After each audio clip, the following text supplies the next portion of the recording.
All right. I mean, apart from lead us into it. Good morning, good afternoon, and good evening, everybody, depending on what part of the world you are from. Welcome to another Walk on the Geek Side, where we are diving into the Silmarillion. That's right, we're going there, because we said we were going to do all the lore, so we are doing all the lore. Taking the lead to this stream, because, you know, he is our ever-popular and ever-lovable sage and historian, is the Sage, and I am also here with a Skep. With a Skep. Yeah, the Skep is here. We have Skep. We have a Sage, a Skeptic, and a Mad Lady. So it's just almost the perfect storm. All we need now is a duck. I don't know why. We just need a duck, in my opinion. And a duck song. And a duck song. Absolutely, one of my favorite popular hits. Uh-huh. Who says the new music is trash? And speaking of music, that might not be a bad lead into how did the world get started? Well, apparently the world gets started by a rock opera, which I find a decent way of going about it. Sure, sing it into existence. Go for it. Yeah, because of course this is the Silmarillion. So how did the Lord of the Rings world get created? Well, we start, of course, by the fact, as we have sort of hinted at in the last couple of, in all of our streams, Tolkien was a Catholic. I know this will shock all of you immensely. He was devout, too. Very devout. And basically, it wasn't what he was doing, but he was very obviously, to an even possibly greater degree than C.S. Lewis drew upon his Anglicism in Narnia, Tolkien drew upon his Catholicism in the creationist and overall mythology of Middle-earth. So it basically begins with, in the beginning there was darkness and God's spirit floated over the waters. He's basically he basically starts the Silmarillion the same way as... Am I hearing myself? Do we have a huge... Yeah, you're fine. You're right. You're doing fine. I don't hear an echo. If you hear an echo, it might be in your system. Yeah, I do hear an echo. I do hear an echo. Maddie, have you got a sound leak? No, I'm wearing a headset. You got a headset on? All right. No one has a stream open? No, nope. I don't have the stream open at all. I don't even have the window. Well, it seems to be gone now. Okay, very good. Okay. So they're good. Okay, so anyway, we begin with Eru. E-R-U. Good name. Who the elves named Iluvatar, the Illuminated One, because of course they did. Right? Because he was. Because Eru is such a boring name. We have to make it sound a little more grandiose. And he is God, basically. He is basically the Catholic God as transplanted into Tolkien's secondary world. Correct. Yep. I lost my thread. What was I going to say? Okay, so he's just sitting there tooling along. And what happens to make him change anything? What is the thing that happens to make him change anything? Well, he basically thinks the nothingness is boring. Yes. Which is he was dissatisfied with them. Right. Yeah. So he decides to create children. Let's spruce the place up a little bit with kids. Let's spruce the place up, so to speak. He creates children. He creates spirit creatures of, immense power. Not that it particularly mattered at this particular point in time. And they are called the Ainur. And he created, within the great nothingness, he created the timeless halls as a dwelling for his Ainur. It's a bit tricky because the human mind is not really meant to understand the intricacies. Intricacies. Of those things. Of divine metaphysics.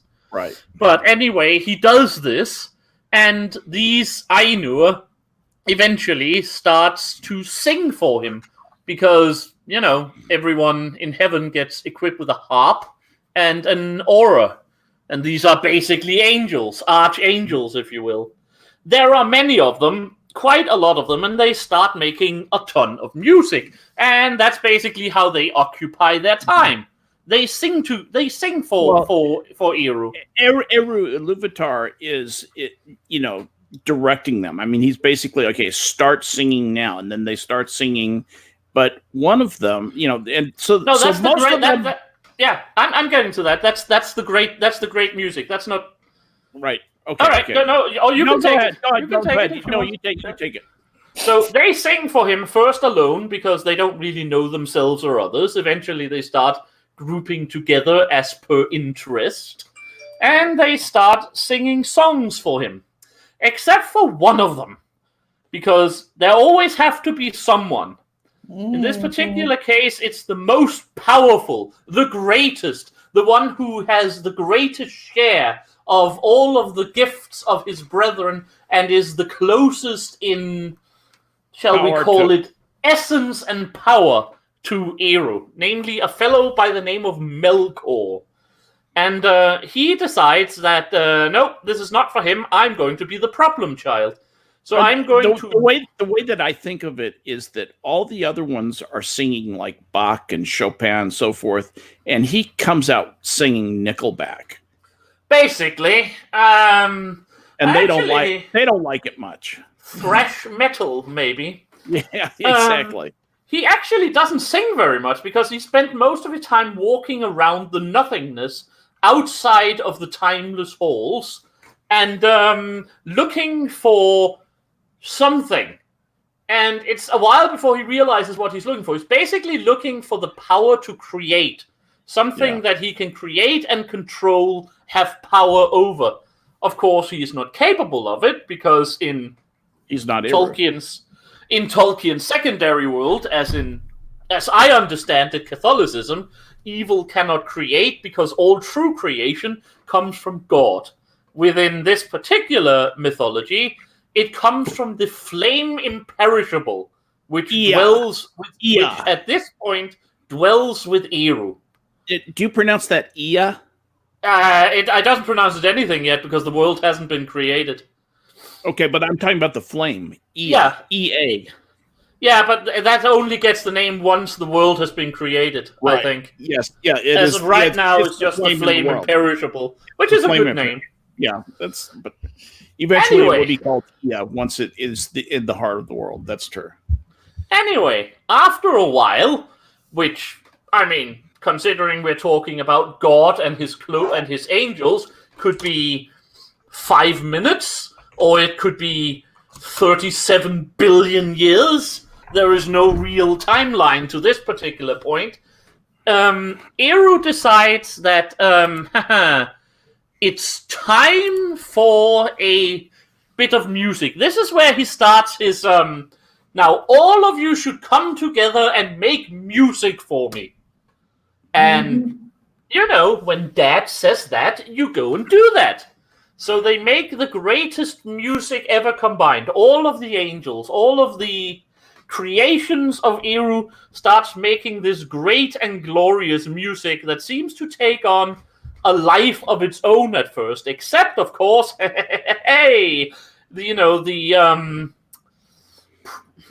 not yet prodigal son, I suppose, Melkor, who decides to mess with things. Yes, in a symphony of woodwinds, percussions, and brass, here comes Melkor with the bagpipes.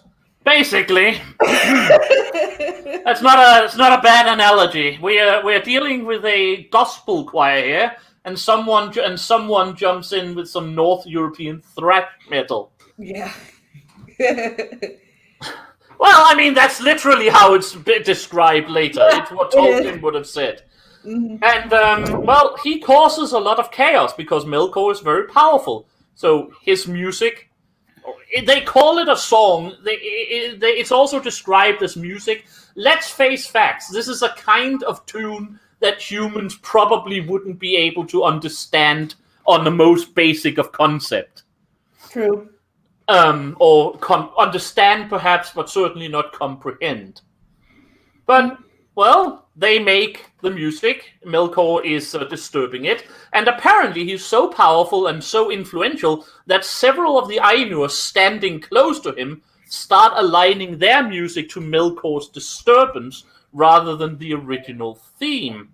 Which is, of course, yes, this matches up with the concept of, divine, the divine rebellion of Satan or Lucifer or whatever you want to call it. Don't get me started on real-world mythology, as no one seems to be able to figure out just which exactly persons did what in, Christian theology when it comes right down to it. Well, anyway, you could, but you'd have to go into the Apocrypha. But, I digress. Yeah, but even they don't agree with each other. That's kind of the point. Yeah.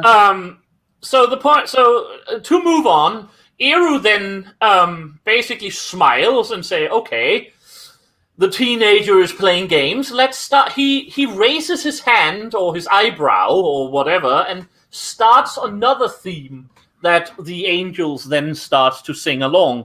But Melkor at this point saying, yeah, decides to ruin that one as well and creates another counter theme that is even more disturbing, and many of the Ainur falters and stop singing because they are very confused, and Eru, now looking annoyed, I will go so far as to describe him as angry, raises his hands and start the third theme, the third counter theme. And this is where things get interesting, because Melkor continues to mess around with things, and in fact is described, this is why I'm calling it thrash metal, and it's probably mean-spirited to thrash metal, but it's being described like one cacophony of constantly repeating, braying discord tones. So basically like, want to hear the most annoying sound in the world, constantly. Yeah. Until Eru finally... Does anyone have the book lying around? Yeah, I got it on me. Because I got it right here. Where are you looking? Yeah. I am looking at specifically, again, you know how much I love Tolkien's way with words, and I'm looking specifically for the point where he stands up, raises his hands, shuts down the music, and gives Melkor a rather epic smackdown. Mighty are the Ainur, and mightiest of those are Melkor, or however it goes.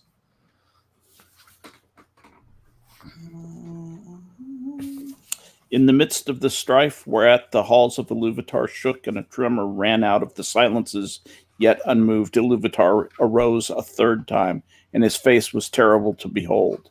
Then he raised up both his hands, and in one chord deeper than the abyss, higher than the firmament, piercing as the light of the eye of Iluvatar, the music ceased. Is that what you're talking about? It's actually the next bit, right after that.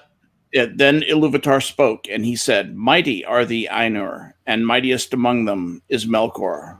But that he may know, and all the Ainur, that I am Iluvatar. Those things that ye have sung, I will show them forth, that ye may see what ye have done. And thou, Melkor, shalt see that no theme may be played that hath not its uttermost source in me, nor can any alter the music in my despite. For he that attempteth this shall prove but mine instrument in the devising of things more wonderful, which he himself hath not imagined.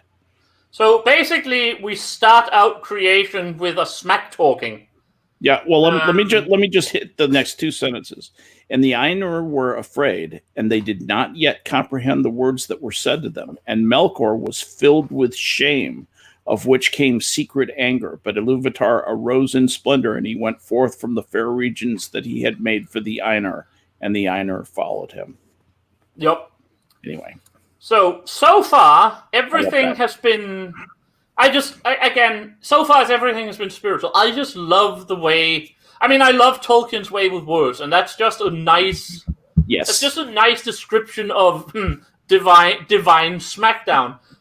This is basically the only thing he's lacking is a yo mama joke if he wasn't actually the father. Mm-hmm. fuck you, you asshole. Yeah. But this is Melkor's fall. Right there is Melkor's fall. But what is interesting is that, as was mentioned, Iluvatar arose in glory and strode out into nothingness. And there is a vision, as is how it's described. It's basically the vision of the entire storyline of the world, of Earth, of Ea, as we described it, EA. That's how the world is named.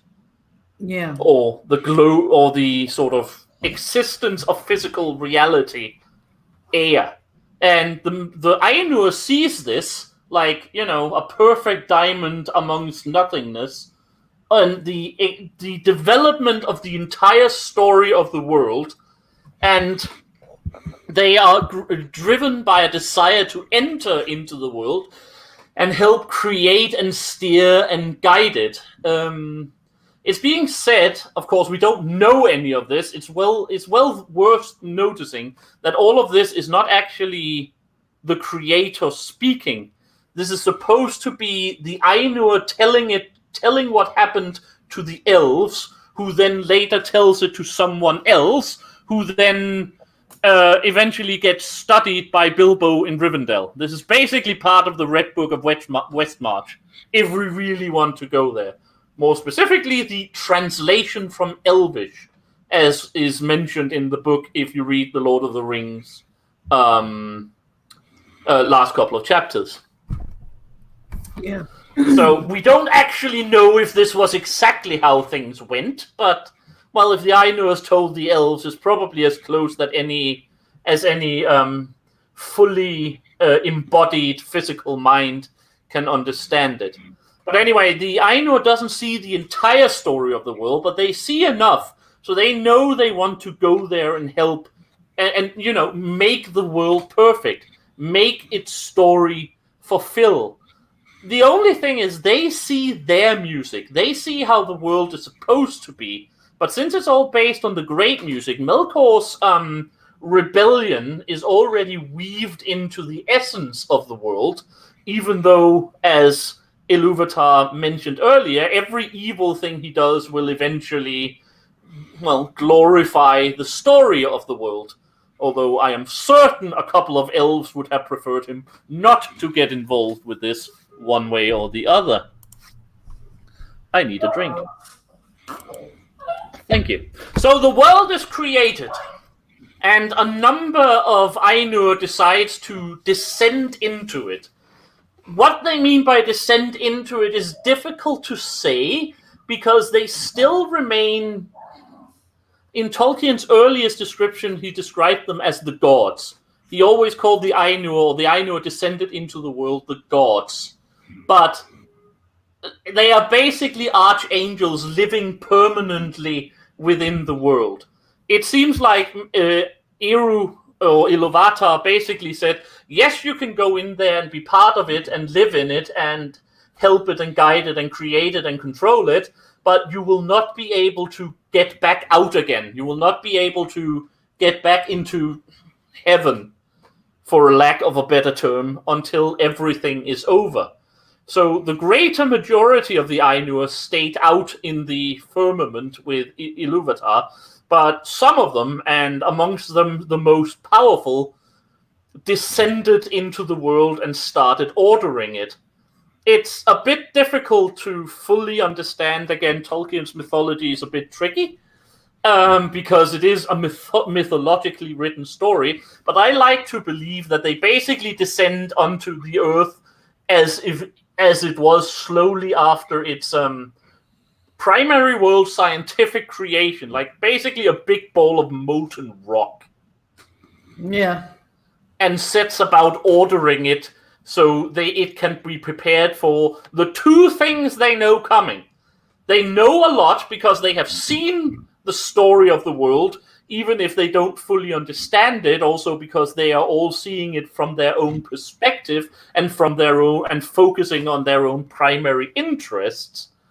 But they know a couple of things, more specifically that the twin children of Eru, or the two children of Eru, will eventually arise on the world, and it's for their sake that the world is created. The twin races that are the direct children of Iluvatar's thought, just like the Ainur, only specifically bound to the world, i.e., elves and man, firstborn and secondborn. Yep. We will get back to why the Ainur then made some, or the Valar made some terrible decisions about this regarding the elves later, but that's for a discussion that will probably not be today unless we keep going until midnight. Anyway, now we've changed tact a little bit. The Ainur so far is just basically the overall type of all of the original spirit creations of God. And I will start calling him God because that's literally what he is. Yep. But those who descend into the world are, from this moment on, classified into two categories. The most powerful, the Archangel, the gods of the world, are the Valar. Valar. They are the most important, the one who... I mean, some people would like to make them, gods or paragons of certain elemental attributes and so on.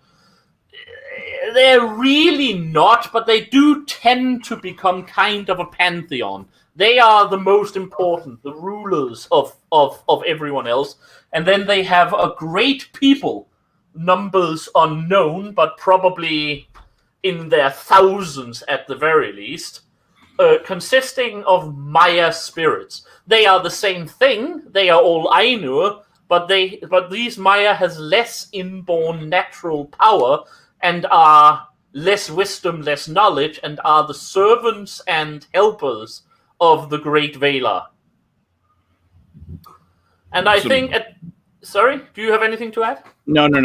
Well, I was going to say there's some very interesting folks who are Meyer. Yeah, I actually want to go over some of that now because it's a good point. I want to go over who the Valar is. Not what they are, we just done that, but who we are dealing with, just so we have that going forward. And a couple of the Maya, because they will be somewhat relevant later. The first of the Maya, the Valar, the king of the world. That's how he's described. He is the eternal high king of Arda. Now, things are going to get a bit messy now, so actually let's start with that. I mentioned before that Ea was the entire world. It is, but that also includes things like, the atmosphere and the... I'm tempted to say the phlogiston around the world. Basically, everything... you know what I refer to, right? Yes. Yeah, it just made me laugh, that's all. Yeah, it's basically everything that has to do with this physical creation. The ether. World... Yeah. But the world itself, the specific physical world itself, is known as Arda, which basically means the world, funnily enough. And the High King of the world, the ruler of the Valar, and the closest in thought and purpose to Eru of all the Valar is Manwe Sulimo. The Manwe, the greatest of the Valar, he is known as... The Lord of the Wind. Lord of the Wind, and again, don't take this as a... as an example of him being like a wind spirit. He's really not. No. He is primarily...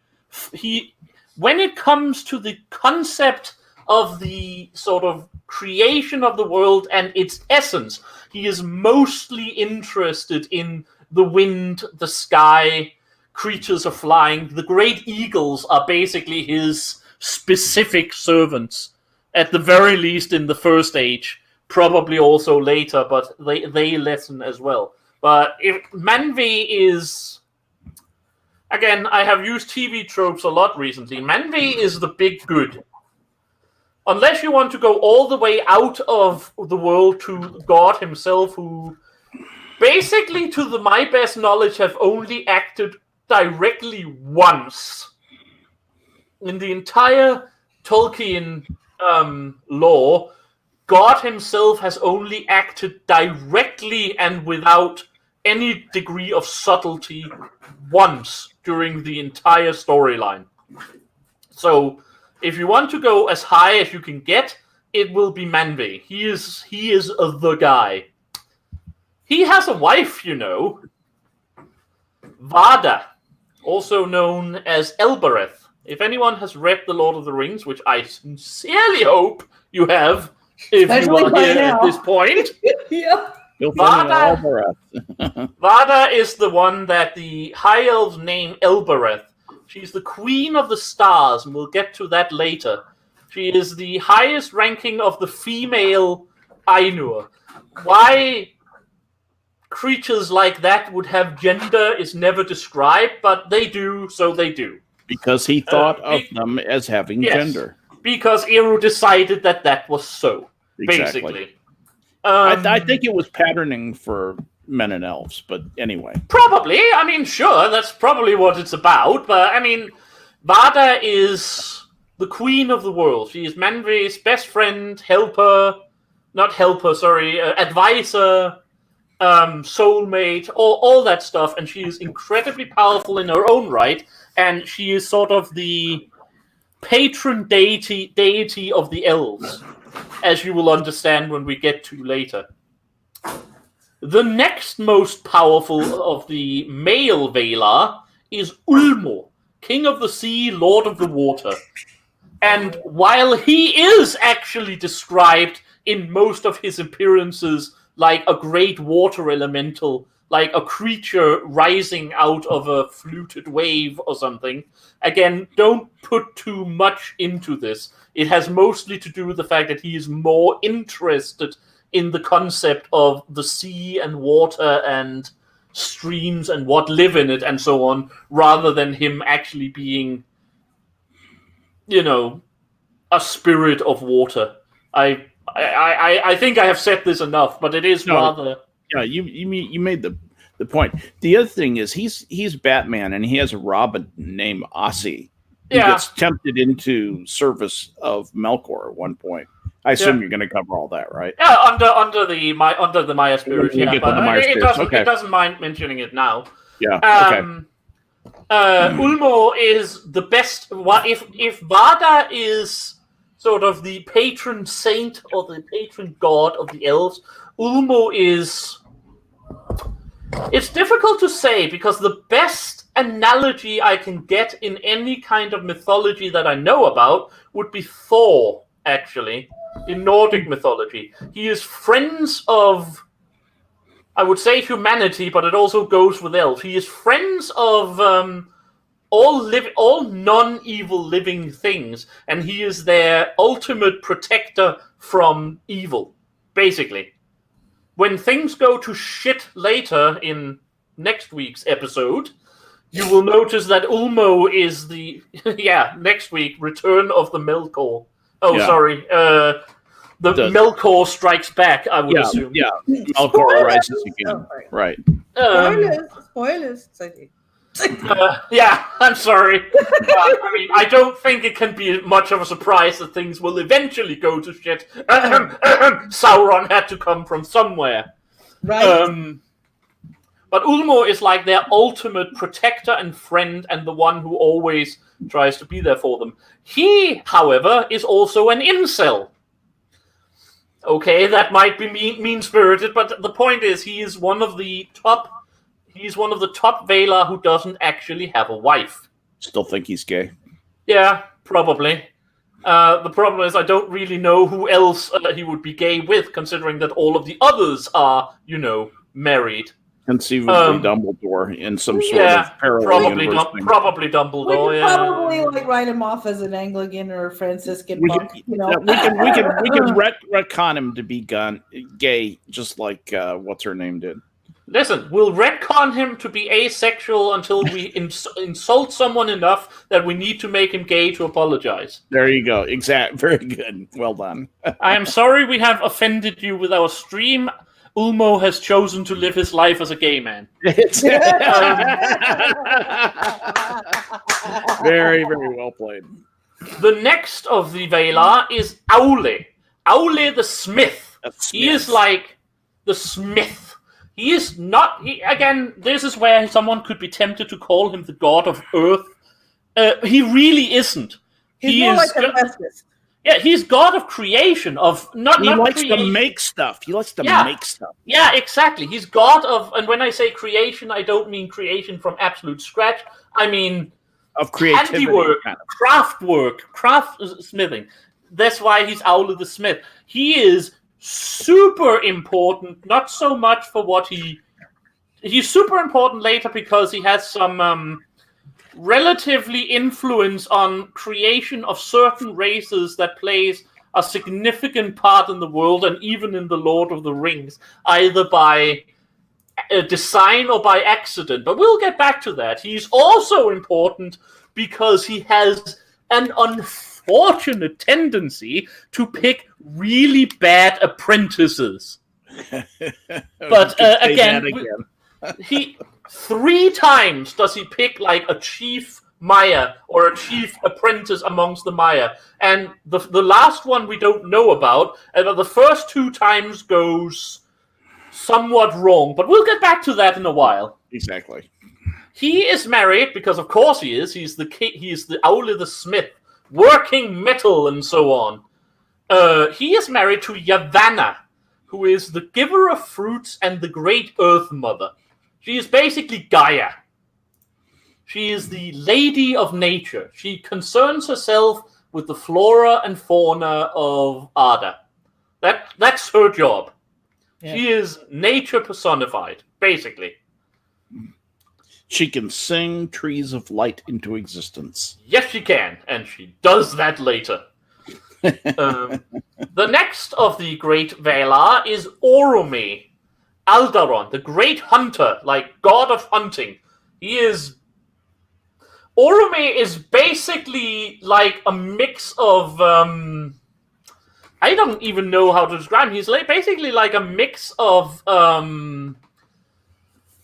every hunting and god of light in the world. He's probably primarily a mix of some Greek and Roman deities, but like he's the great hunter, the great rider. He hunts, but he's not a hunter just for the hell of it. He's primarily later a hunter of evil and so on. We can do with that. He basically creates horses. Because, he needs something to ride on. Gandalf's horse, Shadowfax. I wanted to say something with snow, but that's Theoden's horse, Snowmane. Shadowfax is basically, in the end, a descendant of some horses the elves brought to Middle-earth that had been created as mortal stock from some of Orome's divine steeds. So, 8,000 years later. But nonetheless, that is why Shadowfax is so important. Orome also needs a husband. He does, because, he also chooses to live his life as a gay man. Orome also needs a wife, and his wife is Vaire. Vaire is one of the two... Vana. Vana the Ever-Young. And Vana is probably the most sketchy of the female Valar. Sketchy. Yeah, but you know what I mean. It's such a wonderful adjective. You know what I mean. Yep. Not sketchy in as much as she is evil or bad or anything. Sketchy in the way as she is completely undescribed. Yes. Her name is Vana, or nickname is Vana the Ever-Young. So you would assume that she would be representing youth and, vibrancy. Probably, to a certain degree, probably even fertility beyond what is in Yavanna. But there is literally no description of her except that she exists and she's married to Orome. That is literally all we ever know about her. So she's queen of the blossoming flowers, and she's the younger sister of Yavanna. Yeah, she's Orome's wife, and all the flowers all open when she passes, and the birds sing when she walks through, and she lives in gardens and often goes into the forests of Orome, and that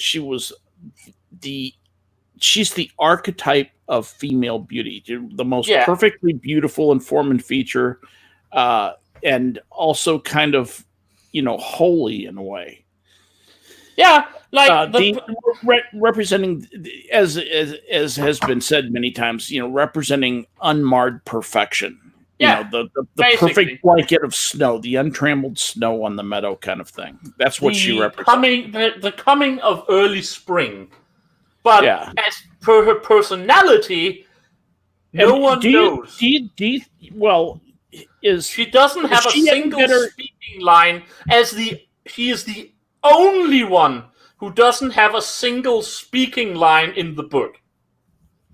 Yeah, Nessa is not very well.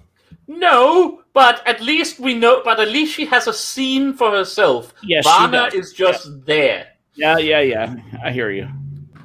Again, there's nothing wrong with Vaya. Someone like her, Vanna, is super important. Well, she's almost a symbol. She's almost a symbol.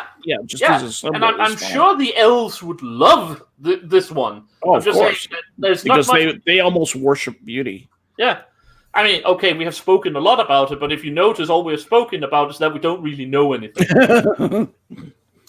The next one of the great the next one of the great Valar is Mandos. That's actually not his name. His name is Namo. I was going to say. Mandos is his home, and he is named after his house.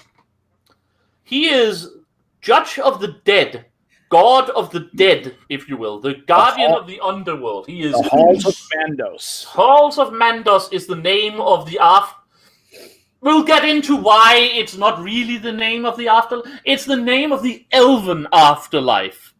Humans are somewhat more tricky, even though we do go there. But Mandos is the judge of the gods, and the great. He is like. Consider him. He is basically like the mythological. Oh crap! The god of the death from Greek mythology. Poseidon, or rather Hades? No, god of the dead. Hades. He is basically Hades crossed with a Vulcan. Yeah. To me, he sounds more like a pirate. He's also a prophet. Yeah. Well, yeah. Yeah.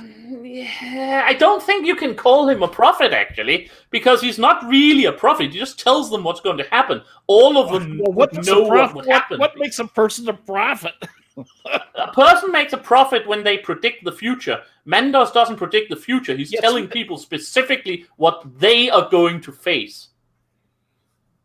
He doesn't tell them why they are going to die in pain. He just says, yes, you are. Yeah.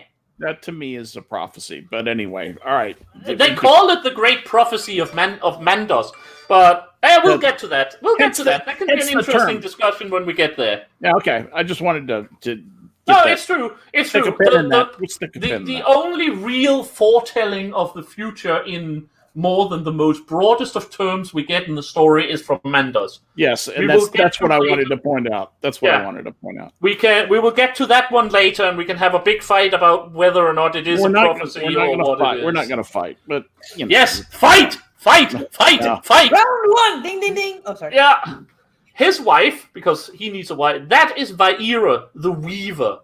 Another one that isn't fleshed out too much, but she is obviously. The weaver of fate.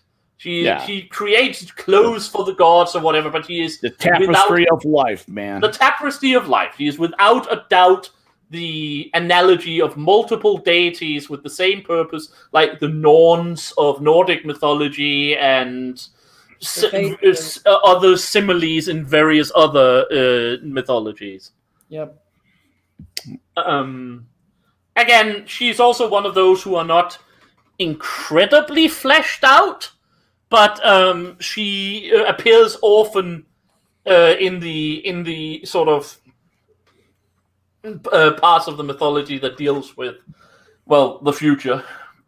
The next one after that is Lorien, known as Irmo, but he is actually Mandor's brother. He is known as Lorien because that's also where he stays. He is the Lord of dreams and desires and visions and sights and hallucinations, and he lives in the gardens of Lorien. And he is, again, one of those that we don't actually hear too much about in the story as such, but every time someone has a prophetic dream or has a dream that revitalizes them or basically anything like that, that's Lorien's influence. Yeah. And considering how widespread those things are in the Silmarillion and in the Lord of the Rings, he is quite a busy boy. Yes, he is. It does give you that impression, don't it? Yeah. Especially the mirror. Yep. And his wife is Este, the Gentle. Another one who doesn't appear too much with a personality, but she's very important in as much as Este is known as the Gentle, and she is basically... She's the healer. Yeah, right? She's the healer. Yeah, she's the one, the healer. Yeah, she is basically the... again, I want to go to Greek mythology, but all the names elude me right now, and I read up on it before we start, and it's super, super annoying. But, you know, her island home, she lives in an island in the Gardens of Lorien, because of course she does. This is where... Like Laurelin. Yeah, this is where everyone goes to have their cares whisked away. Go there for a vacation to make yourself feel better. She's basically Hawaii. She's also a night spirit. She sleeps during the day. Yeah. So that's I think that's a cool thing about I really like Esther, actually. She's one of those. She's one of my favorites. Yeah. She's one of those that are so important by being basically passive. Yeah. Which has always interested me. Mm-hmm. The last of the male Valar and the last comer. He actually didn't descend into the world with the rest of them, but we'll take him here. We'll get to later when he comes in. But we'll take him here. This is Tulkas Astaldo, the champion of Valinor, the wrestler, the fighter, the runner. He is basically a Greek athlete. And his hands are his weapons. Yes, he doesn't fight with weapons. He punches people because he's a boxer and an athlete and... Well, he's a wrestler. Yeah, and his... I like the description, if I may. He delights in wrestling and the contests of strength, and he rides no steed, for he can outrun all things that go on feet, and he is tireless. His hair and beard are golden, and his flesh ruddy. His weapons are his hands. He has little heed for either the past or the future, and is of no avail as a counselor, but is a hardy friend. He laughs all the time. Yeah, too. he is everyone knows these persons. He doesn't give a shit about what's happened. Doesn't give a shit about tomorrow. It's all about, hey, let's drink and be happy, and then go out and wrestle a bit. When he fights Melkor, he actually laughs at him. Yeah, he laughs in his face. It's super cool. God damn, dude. Tulkas is the one that, like, if it gets down to a physical confrontation, no one would be able to beat Tulkas. True. If you need to think about things, or if someone is able to use trickery or sorcery, he is he's easily less deceived. Effective. He's easily deceived. He's easily, like I said, no one should say about any Valar that they are dumb. But Tulkas is perhaps the most direct of them. Yes. He is the one that probably even a mortal could probably outplan. Yeah. Of course, they would be up against someone who can basically punch through their plans. But Tulkas is he is the everyone knows what the archetype refers to, basically. Yeah. Which leaves us with Nessa the Dancer, wife of Tulkas. She is like the female equivalent. I mean, Tulkas is a wrestler and an athlete and a fighter. Nessa is described as well matched to him. Only, of course, that Tolkien would not have put femininity to such exploits. So she's the dancer and the. I always like to think she's also the cook of the Valar, in as much as they would need to eat, which of course they don't. Well, you think of her being the wife of Tulkas, right? Yeah. And so he probably has a hearty appetite, so she's got to have some cooking skills, I'm thinking. Yeah. Like I said, she's able to outrun a deer and all that stuff, and she's super fast, and she's a wonderful dancer, and she's good. She's fun to have around. She's a party girl. Yeah, basically. The last, as you will notice. No, you will not notice. But there are 16 Valar, and the last we haven't mentioned yet is Nienna, the only one of the females who are unmarried. Nienna, because nobody wants to be around a crying. Nienna is the sister of Mandos and Lorien. Actually, in the very original, in the pencil draft mythology, she was the sister of Manvi. But she eventually became the sister of Mandos and Lorien. And yes, she is the Weeper. She is the lady of sorrow and pity and mercy and weeping and crying and, but the positive aspects of sadness and sorrow.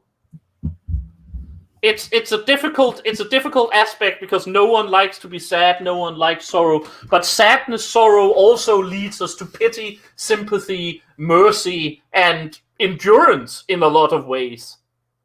And Nienna impersonates that, but of course, she would not be married because there are limits to how much anyone would love to be, married to someone who always cries. It would make, if nothing else, the husbandly duties somewhat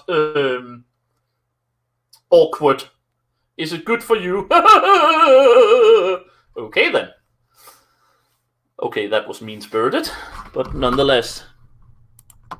Is anyone around? I am. Oh, good. Anyway, these are the Valar, and then, of course, you will notice that I have forgotten one. Anyone out there will notice that I have forgotten one. Melkor, the most powerful of them all. Yeah. The one who got a great deal of... All of the others, as you will notice, seem to have certain kind of interest. Melkor has part in all of those interests, and the compound makes him the greatest of them all, the first of Ilúvatar's thought. And, he's the evil one.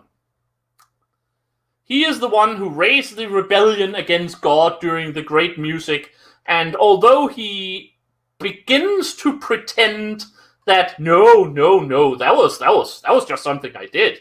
I'm absolutely going to follow the rules and be on your side.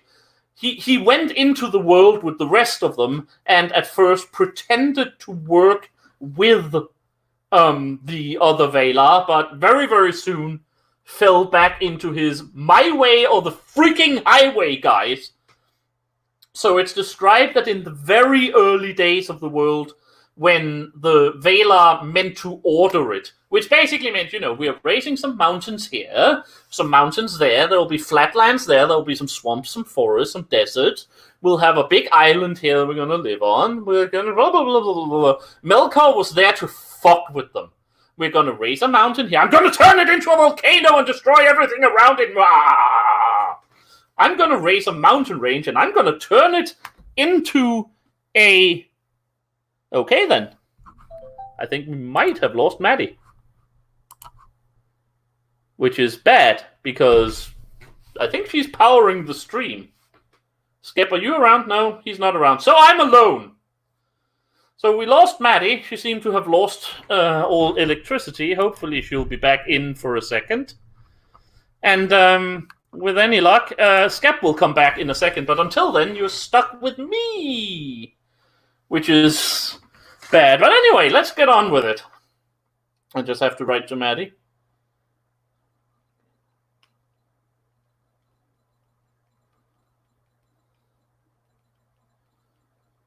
And there we go.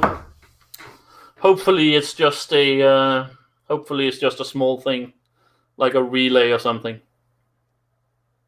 Anyway, Melkor is the bad guy. In the early days of the world, there was a great war between the Valar and Melkor. Every time they tried to do something, he tried to fuck it up. Every time the Valar raised a mountain, he would level it. Every time they carved out a valley, he would put a volcano in the middle of it. The original plan for the world was a very, very structured and it was a very structured one with great symmetry. But unfortunately, Melkor didn't want to have it like that, and there was actual war between them. Of course, Melkor was so powerful that it was difficult for the Valar to deal with him, and this is where Tulkas came in. Tulkas has not descended into the world with the rest of them, but once he saw what Melkor was doing, he basically said, screw that, I'm going down there. So he came in, burst onto the world from the outside, laughing, and immediately went to look for Melkor to give him a kick in the ass. Melkor, realizing that this was a bad thing, decided to retreat. And he managed to do this by actually leaving the world again. Now, originally the rules seemed to say that he wasn't supposed to do that. Once you're in, you cannot go back out. Those are the rules of God. So either Melkor is actually powerful enough to slightly bypass that, or more specifically, he just gave up the concept of being in Arda. This is where the difference between Arda and Ea came in again. He probably left Arda, i.e. the world, and went to hide behind the moon. The moon didn't exist at the time, but basically went to hide somewhere a bit outside, if you will.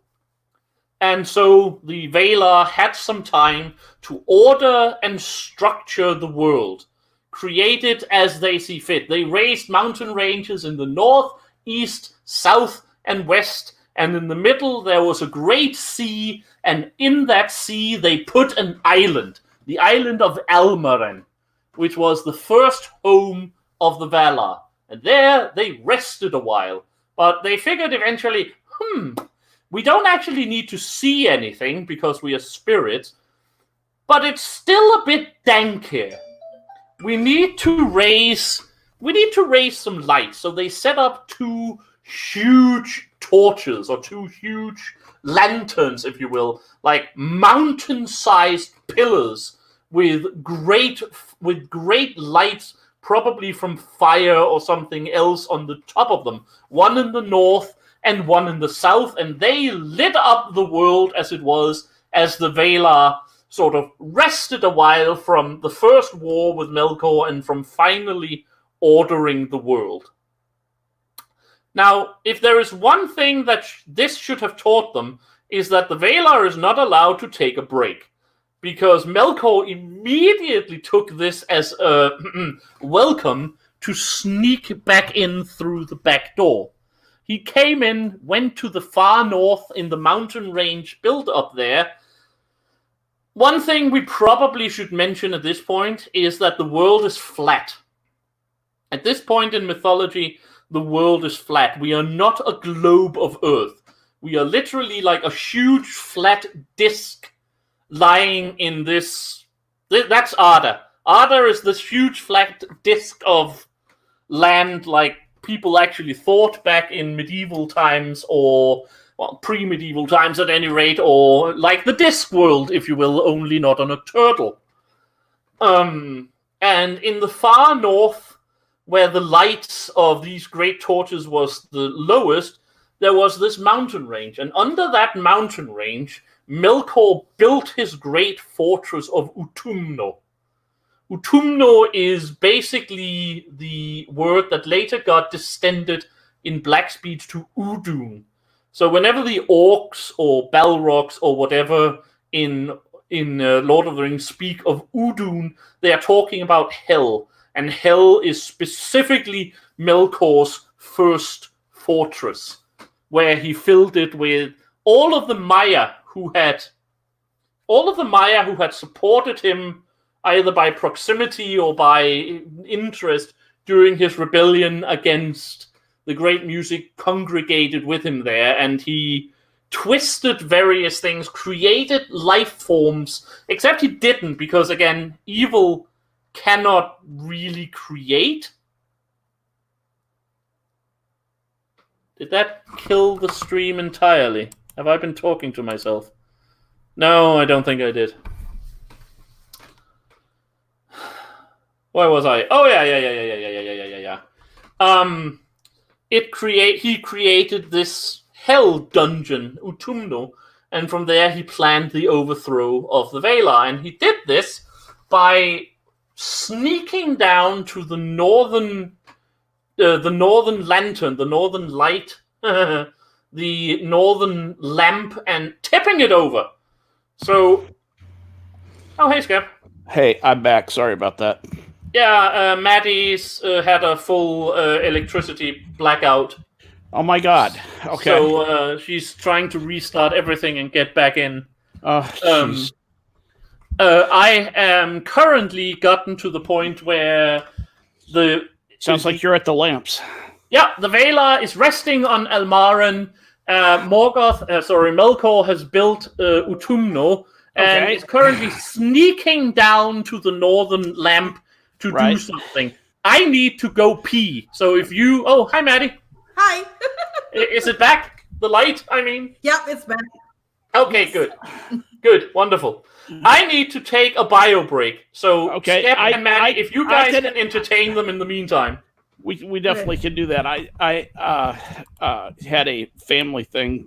You know, for some reason, my grandkids seem to sense when I am streaming, and they make the maximum amount of noise. Right. At any rate, so I guess we basically got covered.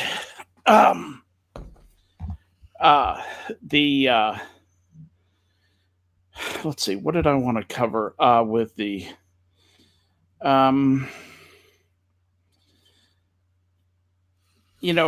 basically how the let's see, I had some notes here. Hang on, I'm just going through my notes really quick. Let's see, the Einar are preparing for the Where did you children. guys leave off before he had to go to the bathroom? He was at the lamps. Melkor is heading for the lamps, and I was going to actually add some other notes about all that stuff. Okay, the lamps, LMPS of the Valar. I am back. There. Okay. So anyway, you were saying about Melkor heading for the lamps. Yeah, he headed for the lamps, and he destroyed the first sort of permanent creation of the world, the great symmetry of the early days of the world, by tipping over a lamp. Now, again, let me point out that this lamp, it's not described what it was, but it was, the size of a mountain or bigger, and he pushed it over.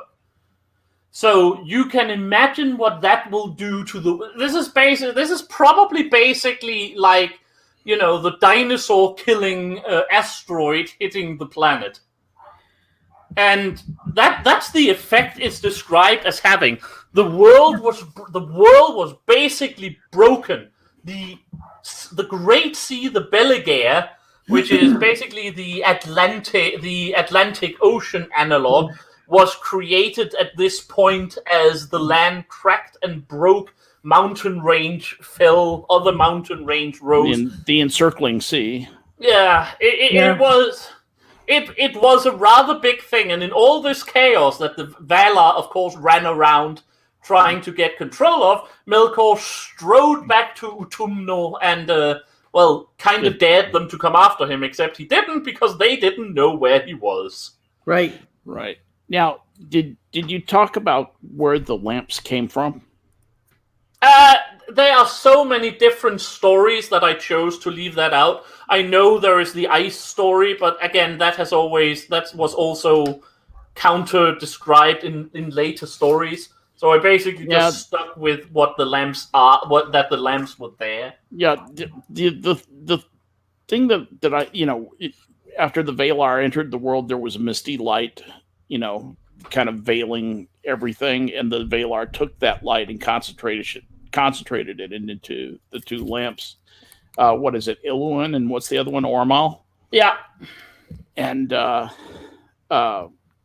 then Aule forged the towers that they rested on, and those were the towers that that Melkor tipped over. Yeah. He threw down the towers. What, Helkar? He threw down one of them. He threw down Iluin, basically. Okay. Yeah. And the southern lamp he apparently didn't push on, but it fell during the cataclysm. Right. Yeah. Was knocked over by water or whatever. And anyway, so all right. So continue on. There is a story that originally Melkor actually participated in creation of the lamps by saying that I have invented this new super cool material. It's like crystal, only it's super strong. And they they created the great pillars of the lamps on those. Only the material he was talking about was ice. And so obviously that was how it fell, because the ice melted and the pillars fell. However, in the Ainulindale, which is the creation of the world, Ilúvatar actually talks to Ulmo about ice. So I refuse to believe that after coming into the world, the Valar wouldn't have an idea of what ice was. Yeah. It seems unlikely to me. Yeah, it seems unlikely to me too. But this is basically where... This is interesting because it broke the original symmetry of the world, but this is also where the world's geography comes into being. Mm-hmm. Middle-earth was created at this time, which is, of course, Middle-earth is basically Africa, Asia, Africa and Eurasia as one big supercontinent. Middle-earth in the third age, the Lord of the Rings, is basically Western Europe with the Shire centered on England. We've been through this before. Yes. But at this time, there was also an entirely another continent about the size of Europe, bigger in fact, lying northwest of that.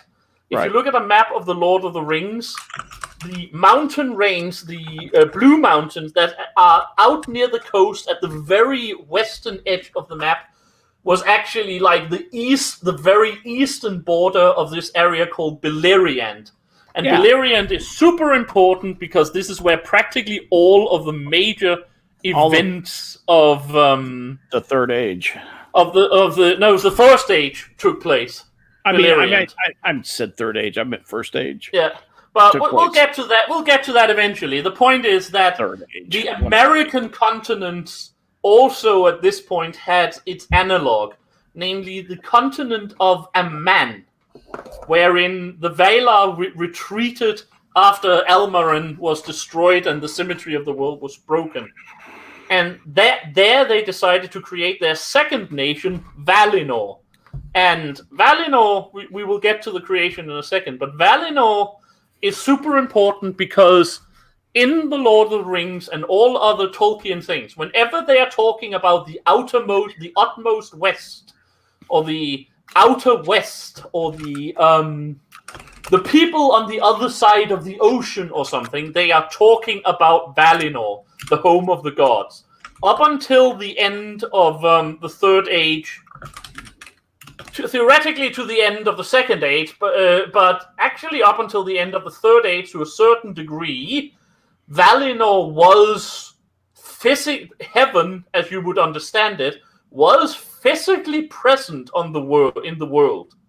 You could go on a ship after the end of the Second Age, it had to be a special elf ship, but you could theoretically go on a ship and sail there. In one of Tolkien's side stories, the Notion Club papers, which is in the history of Middle-earth and very interesting on its own, we'll probably get to that eventually, in a year or so. There is two people are talking, you can't really get to paradise in a ship, right? As one of them says, and the other one was, no, not anymore, and even in the old days it was rarely allowed. That's kind of the it's actually a very in that story it's a very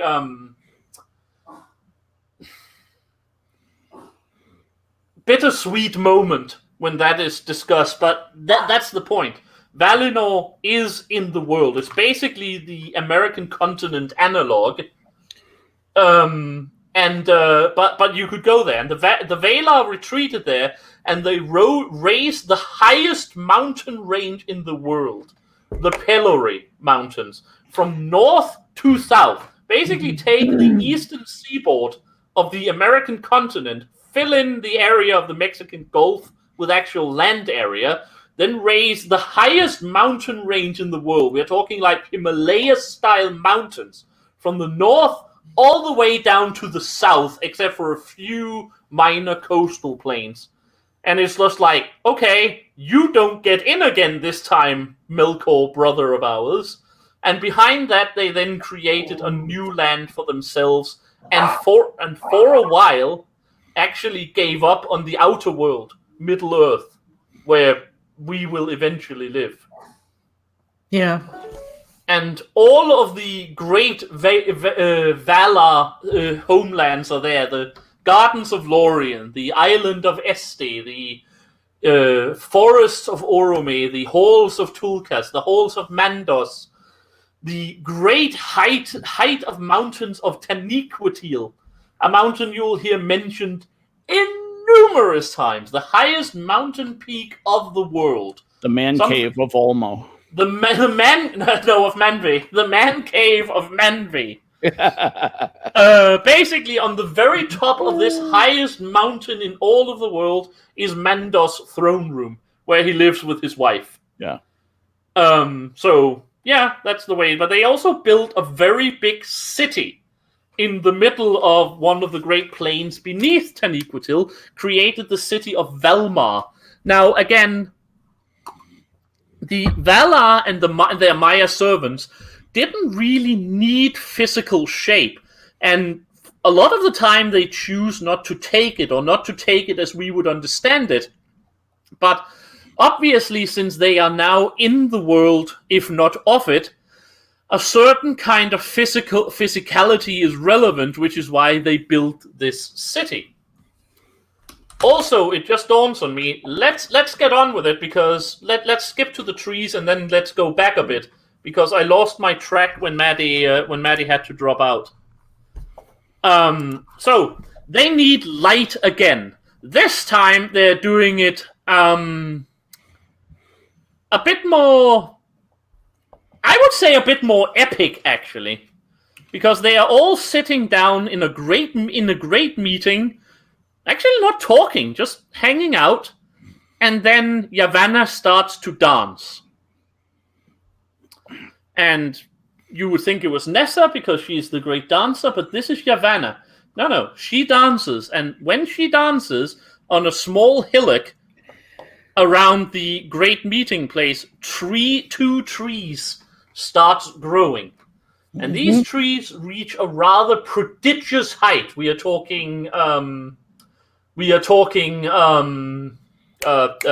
redwood trees here, except that one of them has very, very dark green leaves, but the underside of those leaves are dripping with a kind of silvery dew, and that silvery dew spreads light across the world.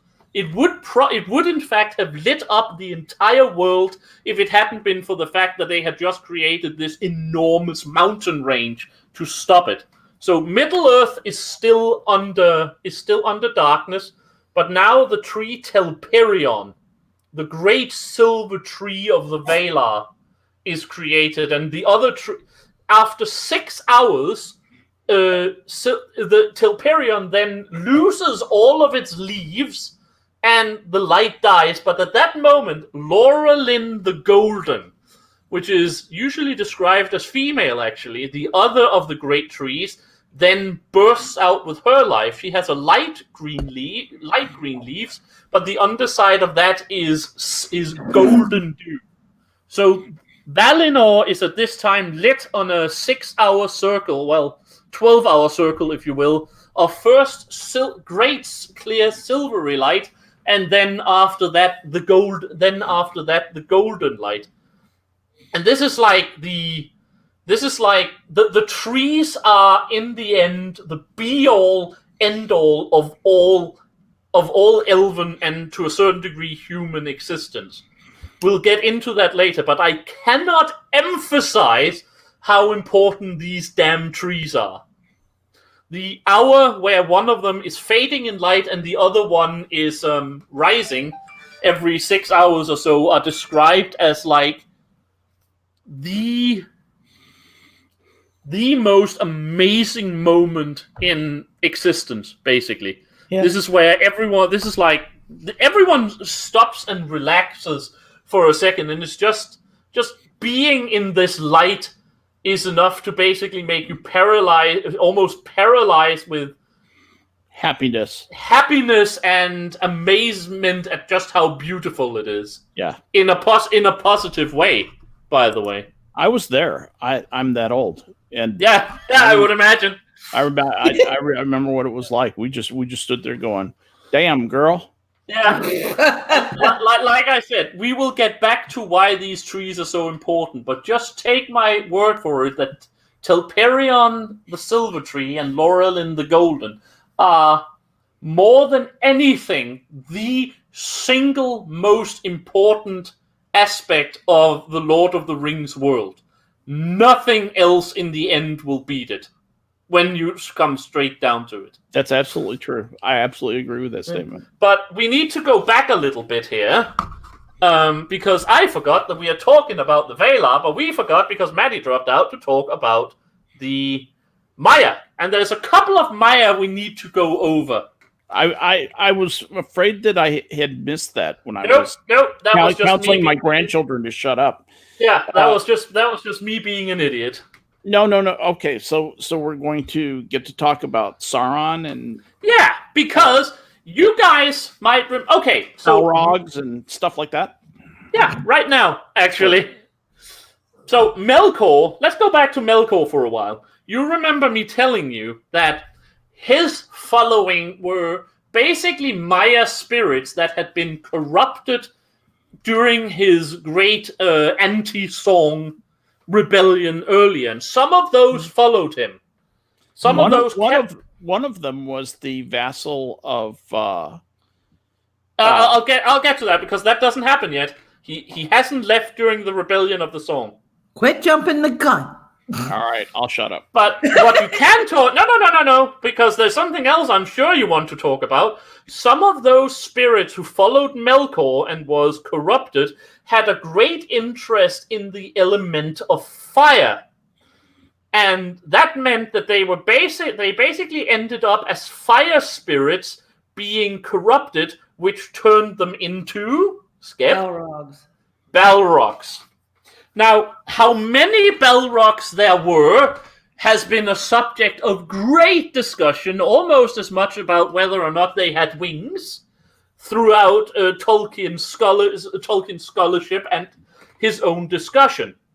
He eventually came to the conclusion, while in the early days there were like hundreds of them, in the earliest part of the Legendarium, the heroes cut Balrogs down by the dozen. Like, there was 100 Balrogs, and he slaughtered 80 of them before whatever. But as they grew in power and importance, they also lessened in numbers. And at the end, Tolkien basically described them as being in number somewhere between half a dozen and a dozen, probably closer to the first. So I have always assumed that when it came straight down to it, there was probably around 8 to 10 Balrogs altogether. Mm-hmm. The most powerful of these, and thus the most powerful of Morgoth's own Maya, was a fellow by the name of Gothmog. We will get to Gothmog because he has a track record during the Silmarillion. Mm-hmm. He has a track record of murderizing elf kings, and we will get to that. Yep. But holy crap, does he have a track record of murderizing important elves? But of course, Melkor didn't just have his Balrogs. He also had spirits that took other shapes, like vampire bats and serpents and wolves and so on and so on. The original, evil creatures of the Lord of the Rings universe were basically minor Maya spirits of Melkor taking various physical forms and either being trapped in them or breeding them to create, when Tolkien says vampires, he basically means giant demonic vampire bats, by the way. He doesn't mean Dracula. Yeah, I kind of figured that one. That will be somewhat relevant later. But he also needed a powerful lieutenant. And this is where Aule's ability to pick proper subordinates come into play, because Aule's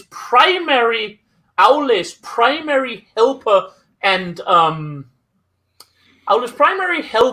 lieutenant during the early creation of the world was a fellow by the name of Myron.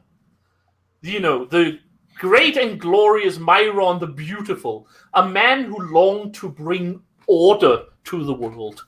Mm-hmm. And a man who was corrupted by the fact that you can bring more order to the world if you have greater power, and the one with greatest power was Melkor. Morgoth. Melkor.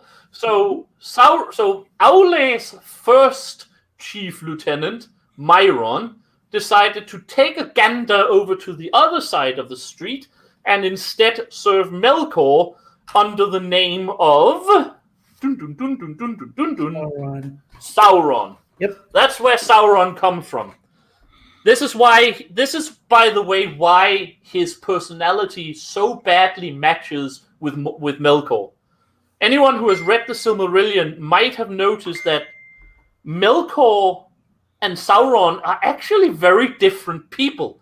Sauron is basically like the worst of the earthly dictators. Mm-hmm. He wants order, his order to control and rule the world. Morgoth is a name for Melkor, we'll get to that later. Melkor basically wants to either destroy the world or control its very essence and probably create like an ever-changing maelstrom of whatever he finds interesting at any given moment, while Sauron wants a very sterile, dead, static world of eternal order under his control. And the reason they are so different is because Sauron was eventually a servant of Aule, the great smith. So that's where Aule come from, and he became the primary servant and most powerful servant of Melkor. Okay, so Aule was now down one chief lieutenant. What do? Well, we promote someone else. We promote a fellow by the name of Kurumo. And later, when they needed help to fight Sauron, he was one of those who was chosen to go as a wizard to Middle-earth, and was in fact chosen to lead the order of wizards to go to Middle-earth, and became Saruman.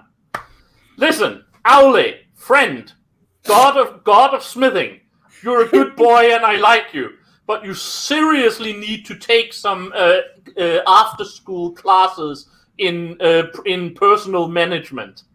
Well, I mean, it's he's the smith to the gods, not the smith to character judgment. Because boy, is he a bad judge of character. Yeah, that one was oh boy.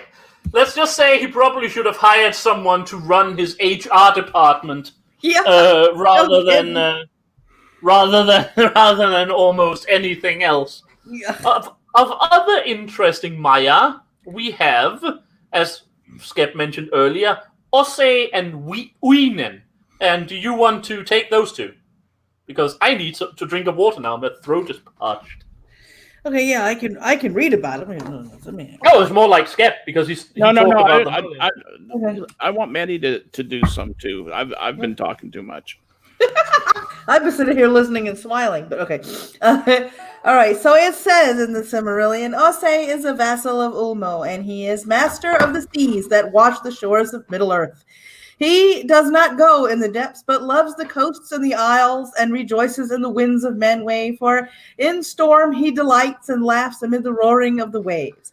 His spouse is Uinen, the lady of the seas, whose hair lies spread through all waters under sky, all creatures she loves that live in the salt streams, and all weeds that grow there. To mariners cry, for she can lay calm upon the waves, restraining the wildness of Ose. The Numenorians lived long in her protection and held her in reverence equal to the Valar. Yeah. So basically, Ose, who for a while actually was, how to put it, he turned to Melkor for a while before going back because his wife told him, "Home, heal, bad boy." Right? He never really got over it, and he enjoys in some of the more destructive powers of the sea, which is basically a thing from when he served Melkor. He's the god of like the waves and ocean storms and waves breaking on the shore and so on. But beyond that, he is very clearly still on the side of good. While Uinen is again the lady of the calm crystal blue bathing sea, if you want to put it like that. Yeah. Well, she's also the one that the sailors pray to. Yeah, exactly, because Calm clear things sea. down. Yeah. Calm sea. Yeah. Another couple of interesting Maya is Aryan and Isil, but we'll get to those later. I don't think we should stay with them now. We'll get to them later. Aryan is a fire spirit, kind of like the Balrogs, only never fell to Morgoth. And Isil is one of Orome's Maya, but we'll get around to them. We'll get around to them later. The last of the Maya that we sort of really need to discuss is a fellow who served primarily Lorien and Nienna. Well, he served Lorien and to a certain degree Manwë, but he spent a lot of time at Nienna's house learning patience and pity, which is the fellow by the name of Olorin, who is, of course, Gandalf. Gandalf, yeah. Yeah. He is not... Yeah, go. Go ahead. He is not exactly important in the Silmarillion. In fact, my best guess is he is only mentioned and shows up because Tolkien kinda couldn't leave him out completely.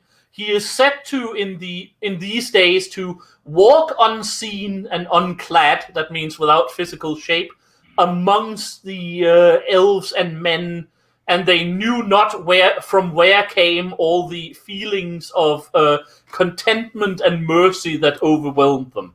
So he's basically...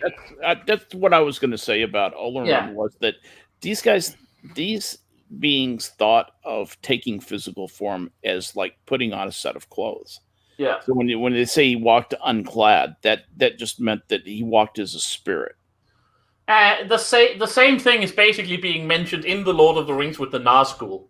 Right. Yeah. I mean, that when they are talking about being unclad or something, it's basically their spirit form. The Nazgul isn't invisible. That's one thing that are very clear to mention. The Nazgul has a body, and yet not. They have a body because they are dressed in clothing. Without clothing, they are literally just spirits. They take physical form by being clad in their black robes or armor. And they have to take physical form to do physical things. Yeah, otherwise they couldn't interact with anyone. They would they'd just be spirits. They would just be there and make people, ooh, I'm suddenly very frightened for some reason without any good reason. Yeah. But they are super impotent. which is of course what they are probably destroyed fully at the end of the Lord of the Rings. But that's basically what Sauron becomes. Yeah. A spirit completely unable to take physical form and thus unable to actually do anything. Yeah. But anyway, that is Olorin. He is mentioned in the Silmarillion probably because Tolkien realized that even to himself he couldn't get away without mentioning Gandalf at least once. So in the rundown of Who's Who in Valinor, he mentions him, but he doesn't actually show up at any time in the actual primary narrative. As long as we're talking about don't go look for him. As long as we're talking about the Maiar for a second, did you point out the fact that the Kenyan name Maiar means the beautiful? No, I did not. Okay, well, it's a Kenya term. All right, and the other thing I was going to say was you do have other part Maiar spirits thanks to Melian. You have Luthien, Elwing, Elrond, Elros, Arwen. All those guys have some Melian blood or Mayan blood in them. Since we haven't discussed Melian yet, I think we should do that just for the hell of it. Yeah, well, I was just saying, because she married old Thingol. I was at the wedding, by the way. I got drunk. You should have been. You got drunk, I would assume. Yeah, the mead was amazing. Yeah, anyway, we were there once when we discussed If anyone hasn't seen the episode where we discussed the appendices to the Lord of the Rings, we discussed this aspect of people like Aragorn and Elrond to a much higher degree, basically being triple blood. They have human, elf, and Maya spirit. Yeah. They have this from this girl by the name of Melian. The only thing we know about Melian is that she was a servant of Yavanna, I want to say. Yavanna. She was a servant of Yavanna. And she's apparently one of the more... I would assume, based on what she does later, that she's one of the more powerful of the Maya. But she is, without a doubt, the most special, because she liked to walk in the woodlands of Middle-earth clothed, i.e. in physical shape.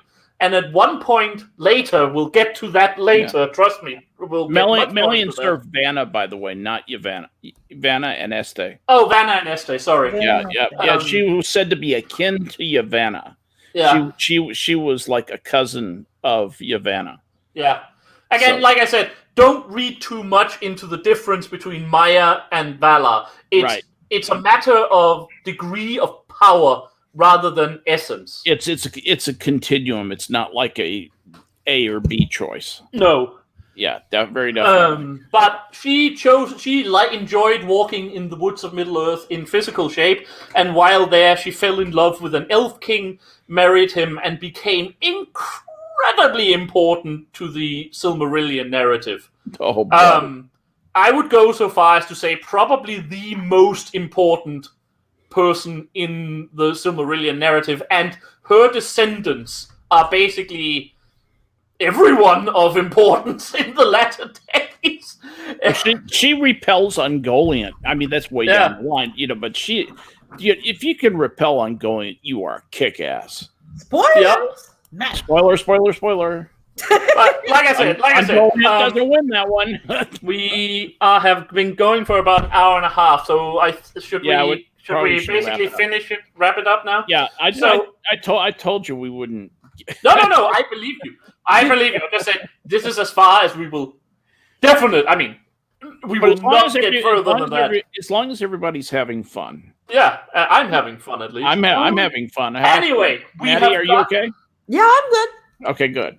We have gotten to the creation of the trees, and I want to stress again: you cannot Next time you will see why, but you cannot underestimate the importance of these trees and what they do. Just as an example, Lord of the Rings, the white tree in Minas Tirith, the one that has been standing basically dead for about 500 years, and blossoms to life when Aragorn becomes king. Well, in the movie it does. In the books, it's a little bit different. Yeah, but I mean, the point still find stands. a sapling. Yeah, The point still stands. It was that tree started its life as a sapling of another white tree, which started its life as a sapling of another white tree, which started its life as a sapling of a white tree of that sort growing in Númenor, which started its life as a sapling of a more magical white tree growing growing on the island of Erisea. We haven't gotten to the island of Erisea because it doesn't exist yet, but it's basically the primary elven colony in Valinor. And that particular tree started its life as a sapling of another white tree, which started its life as a sapling of Telperion. So even something as... Again, this is just how important those damn trees are. Even something as mildly relevant as the white tree of Gondor tracks a line directly back to those trees. Nimloth. That was Nimloth. Yeah. That was the Númenor tree. Yeah. I was trying to remember the name We'll of it. get to that. All right. No, that's fine. Nimloth is fine. The name is fine. My point is the only thing that does not have the only MacGuffin or the only plot point in the entire Lord of the Rings or Tolkien saga that doesn't have its wellspring directly in the two trees are the Rings of Power. Yep. Everything else really does touch. And I mean, yes, everything else can be seen to, in one way or the other, touch the descend tree. from Telperion and Laurelin. That's absolutely. So let me just again. We will be referring to the trees or to its one particular creation from those trees later, which gives the name to the entire damn book. So I just want to finish off by making clear just how important those damn trees are. And Blind Press, I am sure you can find the Silmarillion in Braille. I will put my head on it. Oh, okay. On that note, it was Isildur who escaped Númenor with the sapling, by the way. Yeah, absolutely. That's right, wasn't it? Okay. Yeah, it absolutely was. He's not actually. He burned the tree, right? What? No. Yeah, he did. He burned the white tree, and he took a sapling, and then he burned the white tree before Númenor. I cannot remember that, but it's possible. I think he did. Like I said, I cannot remember that. He snuck into the king's courtyard and stole a sapling at any rate. I saw him throwing gasoline all over it. Yeah, I wouldn't be walking toward it with the torch. Things were getting crazy. I got aboard a ship at that point, and we all left. Why am I the one talking when you were there? That's what I want to know. Because I'm too old. I'm retired. Yeah. Anyway, the immortal known as Skep, who's walked all worlds, all errors. Yeah, that young Treebeard, young Master Treebeard. Well, I mean, as of yet, we are. Well, in this particular case, Blind Press, Isildur didn't actually fuck everything up. This was before his fucking up days. Saving the sapling of Nimloth was actually a positive thing.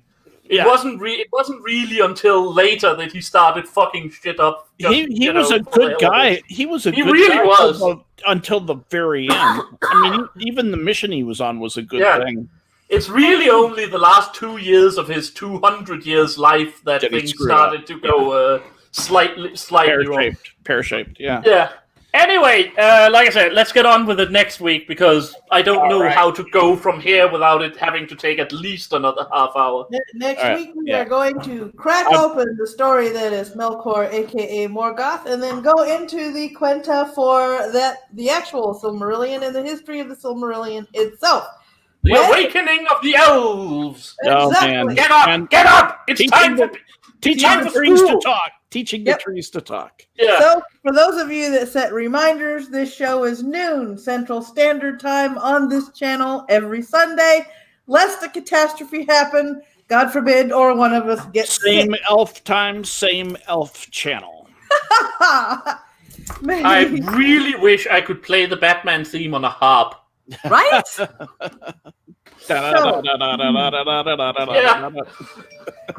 If the Valar wills it, we will be here next week. So we hope to see you there. Catch you guys later. Bye, everybody.